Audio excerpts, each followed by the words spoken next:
Ladies and gentlemen, back in the day, most teams would only do coaching changes after the NHL playoffs are done, but the Toronto Maple Leafs has no respect for a tradition, not winning anything for 57 years.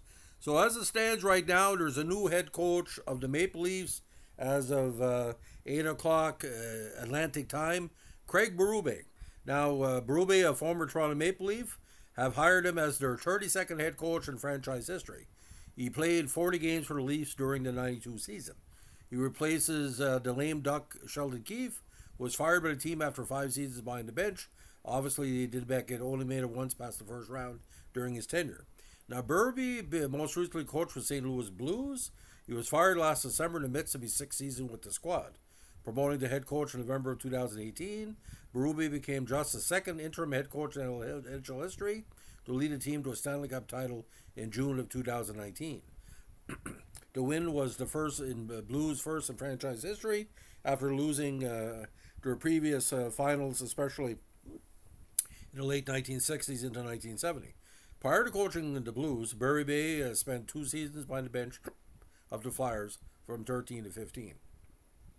Now, in 543 games, coached over 8 seasons with the Blues and Flyers, he amassed a mark of 281, 190, 72. A gritty winger in his playing days, he spent 17 seasons in the NHL from 87 to 2003 with the Flyers, Leafs, Flames, Capitals, and Islanders. In 1,054 games, only 61 goals and 98 assists. Now, Berube inherits a Leafs team that has won just one playoff round since 2004 and has not won a Stanley Cup in 57 years. So for people out there who don't know who Craig Berube is, we're going to go over a pressy version, some of his details of his life. Now, first came to major prominence as a player. Chief was part of the Williams Lake Mustangs of the PCJHL in 1983 with 33 points in 33 games. He also played with the Kamloops Junior Oilers of the WHL in the 83 campaign with 14 contests. Now, 84 New Westminster Bruins at WHL, 11 goals, 20 assists for 31 points. 85 played with New Westminster a second campaign, but also played with the Kamloops Blazers that year. In the next year. And also played with Medicine Hat in the 86 season. 31 goals in his last season of junior, with 61 points in 15 games in the postseason. Now, the native of Calahoo, Alberta, 6'1", the left winger, was ended up being undrafted. So his 17 years in the NHL was a big part of his grit and determination. Now, Chief, again, served the head coach for the Flyers and Blues, and he was also a national team scout for Canada at the 2016 World Cup of Hockey under Doug Armstrong. Now, the 1,054 regular season games amassed 3,149 penalty minutes in his career, good for seventh or bad for seventh on the all-time list. With 159 points, he is the least productive player in the association with at least 1,000 games played, so do the math. Now, signed as an undrafted free agent by the Flyers in March 1986, he made his NHL debut some 1 year later, recording 16 penalty minutes when including 2 fighting majors and a 3-1 Flyers win over the Penguins. He remained with the Flyers through the end of the regular season and also took the ice in 5 playoff contests during the Flyers' run to the 87 Stanley Cup Finals, beating Montreal to advance. Berube cemented his place in the Flyers lineup during the 89 season and finished in the top 10 in penalty minutes during the next 2 campaigns. Following the 91 season, he was traded 3 times in a span of a little over 7 months, twice in the offseason. The Flyers traded him to Edmonton along with Craig Fisher and Scott Melleby for Dave Brown, Corey Foster, and Yuri Corey on May 30th. 4 months later, he was traded to Maple Leafs along with Glenn Anderson and Grant Fuhrer for Vincent Danfus, Peter Ring, Luther Richardson, and Scott Thornton on September 19. Berube played the first half of the 92 season with Toronto before he was traded again on January 2nd, 92 to the Flames along with Alexander Gadenyuk, Gary Lehman, Michel Petit, and Jeff Reese for Doug Gilmour, Jamie McCown, Kent Manorville, Rick Natras, and Rick Walmsley. So that led to, of course, the 93 playoff run. Now, he remained with the Flames through the end of the 93 season. He was then traded on June 26, 93 to the Capitals for the 5th round draft choice in the 93 NHL entry draft.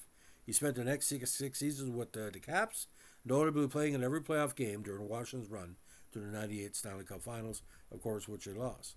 Now, during the November 97 game against the Panthers, he had heavy controversy. He called Panthers forward Peter Worrell, who was black, a monkey. Berube claimed the remark was not racially motivated, and he apologized to Worrell a day after the game. The NHL suspended Berube for one contest. Now, when he returned to the Flyers in '99, during the trade deadline, he saw his last Stanley Cup playoff action in 2000. In Game 4 of the Eastern Conference Finals, he scored a game-winning goal to put the Flyers up 3-1 in the series against the New Jersey Devils, but the Flyers lost the next 3 games in the series. He spent the next 3 seasons between the Capitals, Islanders, and Flames. He ended his playing career as a player-assistant coach with the Philadelphia Phantoms, the Flyers' AHL affiliate, during the 2003-2004 season. So, again, a First Nation athlete, and that's when he said with the Royal case, he's an Aboriginal person, why would he put down a black man? But it is what it is. During his time coaching the Flyers, he and Buffalo Sabres head coach Teddy Nolan were only head coaches in NHL with First Nation ancestry. On November 21st, 2013, Berube, Part Cree, and Nolan Ojibwe became the first head coaches of First Nations descent in NHL history to coach for opposing teams in the same game. So his first season with the Flyers, again, 7 games in the regular season, 5 in the playoffs, 27 games with the Flyers in '88, 3 goals, 2 assists for 5 points. Split time that season in Hershey, 89, a goal and assists for 2 points in 53 playoff contests, 16 in the postseason. 1990, 4-4-18, 291. 91 with the Flyers, 8-19, 9-17, 293. Split season between the Maple Leafs and Flames, 6 goals, 11 assists for 17 points, 224 minutes and penalties. 93 with the Flames, 4-8-12, 209. Capitals in 94, 7-7-14, 305. And from then on, again, similar stats between, 7 and 12 points a season with between 200 and 300 minutes and penalties. His second tenure with the Flyers came in, again, 99, and it was part of that 2000 playoff run, 18 contests. Back with the Capitals in 01 and split time with the Capitals and the Islanders. Then his second tenure with the Flames in 02 and 03, and time with the Phantoms 06 and 6, 134 minutes of penalties in 33 games. Final NHL, 1,054, 61, 98, 159, 3,149 minutes and penalties. So again, Philadelphia, first season there, 42, 27, and 10. They had made the postseason, 15, 33, 31, and 18. Missed the playoffs. With St. Louis, won the Stanley Cup against Boston with a 38, 19, and 6 record in the regular season, 16, 10 in the postseason. Regular season in 2020, 42, 19, and 10, lost in the first round. 27, 20, and 9 in the regular season in 21, lost in the first round. 49, 22, and 11, lost in the second round. 2023, missed the playoffs and fired this season. So final NHL totals up to now, 281, 190, 72, 5 playoff appearances in total with 1 Stanley Cup. A very interesting decision to sign him, but beside that the Stanley Cup run, he hasn't done very good in the first round of any series he's coached. Now, again, the all-time career penalty minutes list, just to give you a remember, he is number 7 all-time with behind Rob Ray, Probert, McSorley, Domi, Hunter, and Williams. So he's got that going for him. I think he'll be a big hit in Toronto, but he's going to need a little more grit than just their coach. He'd be better off he would play. He'd give you some of the grit that he never had in the last couple of seasons. So that's the story about Craig Berube being the new head coach of the Toronto Maple Leafs. If you like what they're doing here, give us a like, comment, subscribe, or share.